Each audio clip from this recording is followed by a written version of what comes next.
নমস্কাৰ বন্ধু বান্ধৱীসকল, আজি আকৌ এটা নতুন ভিডিঅ'লৈ বহুত দিনৰ মূৰত আপোনালোকক স্বাগতম জনাইছোঁ। আজি আমি আহিছোঁ মাধৱদেৱৰ জন্মস্থানলৈ। গতিকে ব'লক আজি ভিডিঅ'টো আৰম্ভ কৰোঁ। আমি এই জন্মস্থানতনো কি আছে কি নাই সকলো দেখুৱাম। গতিকে ব'লক আজি ভিডিঅ'টো আৰম্ভ কৰোঁ। আমি প্ৰথমে আমি আহিছোঁ মহাপুৰুষ মাধৱদেৱৰ জন্মস্থান। এইভাগেই মূল দুৱাৰ। আমি গাড়ীবান আমি গোটেই সকলোবোৰ ধূপ চাকি লৈ আমি আগবাঢ়িছোঁ নামঘৰত চাকি জ্বলাবলৈ। গতিকে ব'লক আমি ভিতৰলৈ সোমাই যাওঁ। আৰু আপোনালোকে দেখিছে যে পৰিৱেশটো, আপোনালোকে দেখিয়েই গম পাইছে যে পৰিৱেশটো কেনেকুৱা ভাল হ'ব।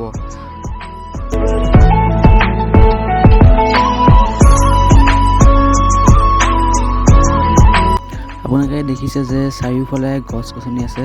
এই গছবিলাকৰ কাষতে এটা পুখুৰী আছে। এই পুখুৰীটো আপোনালোকে আহিলে দেখিব যে ইয়াত বহুত মাছ আছে। মাছ আপোনালোকে কাষৰ পৰা দেখিলেই দেখা পাব যে বহুত ডাঙৰ ডাঙৰ মাছ আছে। ইয়াত বিভিন্ন লোক আহে, তেওঁলোকে কিবা কিবি খাদ্য খাব দিয়ে। বহুত ডাঙৰ ডাঙৰ মাছ আছে। আৰু ইয়াত দেখিছে আপোনালোকে গছ আছে এইখিনিতে। আৰু পৰিৱেশটো এনেকুৱাই ভাল লাগিছে যে ইমান চাফ চিকুণতাকৈ ৰাখিছে যে ইয়াৰ যোনখিনি কৰ্মী তেওঁলোকে ইমান ধুনীয়াকৈ ৰাখিছে। আৰু এইভাগেই হৈছে আমাৰ অসমীয়া ভাষাত যি কোৱা হয় বাটচ'ৰা। এইভাগেই হৈছে বাটচ'ৰা।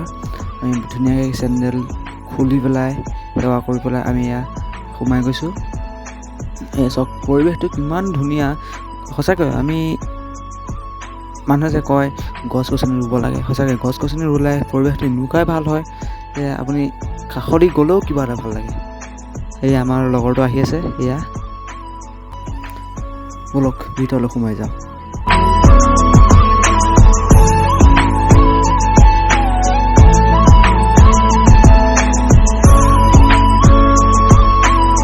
আমি ভিতৰলৈ সোমাই আহিয়ে প্ৰথম দেখিলোঁ ভকতসকলে নাম প্ৰসংগ কৰি আছে। আৰু আমি ধুনীয়াকৈ বন্তি চন্তি জ্বলাই পেলাই আকৌ নামঘৰৰ ভকত এজনে আমাক চাহ খাবলৈ মাতিলে। আৰু এই নামঘৰৰ ওচৰতে, বেছি দূৰ নহয়, নামঘৰৰ ওচৰতে ধুনীয়াকৈ আমি চাহ খাবলৈ আহিলোঁ। আৰু এই ঘৰটো হৈছে অতিথিসকল আহিলে ইয়াতে অতিথিসকলক আপ্যায়ন কৰে। ধুনীয়াকৈ ইয়াত কৰ্মী আছে।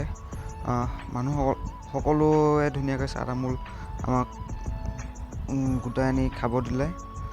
আৰু সকলোৱে চাহ তামোল খালে। আৰু পৰিৱেশটো চাওক, এইকণৰ পৰা চাওকচোন কিমান ধুনীয়া লাগিছে। ইয়াত কিন্তু এটাই ভাল লাগিছে যে হুলস্থুলীয়া পৰিৱেশ নহয়। আমি চাহ তামোল খাই আকৌ উভতি আহিলোঁ। এইটো পিছফালৰ পুখুৰীটো। আৰু এই ভাগ যে দেখিছে, এই ভাগ হ'ল পিছফালৰ অংশটো। আৰু ইয়াতে আপোনালোকে আহিলে দেখিব যে আপুনি যদি কিবা এটা খাব দিয়ে, গোটেই মাছবিলাক ওচৰলৈ পূৰা হাতটো যদি পাতি থাকে হাতৰ ওপৰতে মাছকেইটা খাই দিবহি। মাধৱদেৱৰ জন্মস্থানৰ পৰা ওলাই দিলোঁ।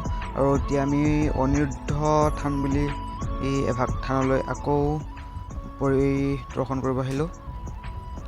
আমি ধুনীয়াকৈ ইখন গাড়ীও আহিছে আৰু এইখন গাড়ীও আমাৰ আহিছোঁ। গতিকে ব'লক আমি অনিৰুদ্ধ থানলৈ গৈ থাকোঁ। আপোনালোকক মই জনাবলৈ পাই সুখী হৈছোঁ যে আমি বৰ্তমান এতিয়া পুখুৰী থানাৰ পৰা এতিয়া আমি আহি আছোঁ অনিৰুদ্ধ থানলৈ বুলি।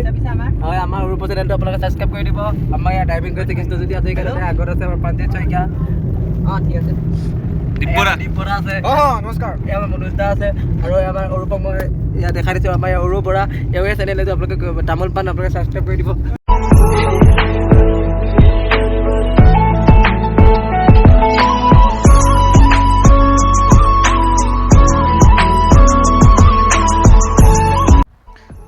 আমি আহি অনিৰুদ্ধ থানৰ গেটখন পালোহি। এইখনে আমি মেইন গেটখন। আৰু ইয়াতো সঁচাকৈ পৰিৱেশটো ধুনীয়া লাগিছে। পৰিৱেশটো চাই আহি আছোঁ অনিৰুদ্ধ থানলৈ। কি দেখোঁ আৰু আপোনালোকে ভাবিছে মই চাগে মোৰ মুখখন দেখুওৱা নাই। আজি গোটেই ভিডিঅ'টো অকল মই ডাবিং কৰি গোটেইটো বনাইছোঁ। তাৰমানে আজি কি হ'ল, আজি ভিডিঅ'টো মুখখন দেখুৱাই বনাবলৈ সময় নাপালোঁ। সেইকাৰণে অকল ভিডিঅ' কৰি আছিলোঁ। ভিডিঅ' কৰি থাকোঁতে গোটেই ভিডিঅ'টো অকল ডাবিং কৰিবলগীয়া হ'ল। আৰু আমি ছেকেণ্ড গেটখন যোনখন ছেকেণ্ড গেটখন পাই গ'লোহি। ছেকেণ্ড গেটখনতে আমি ৰখি দিলোঁ আৰু সেয়া চাওক প্ৰথমে কি দেখিলোঁ চাওক বান্দৰ। আৰু আমি বিস্কুট লৈ আহিছিলোঁ, পাকেট লৈ আহিছিলোঁ বিস্কুটৰ, কিন্তু বিস্কুটৰ কি হ'ল গম পায়নে?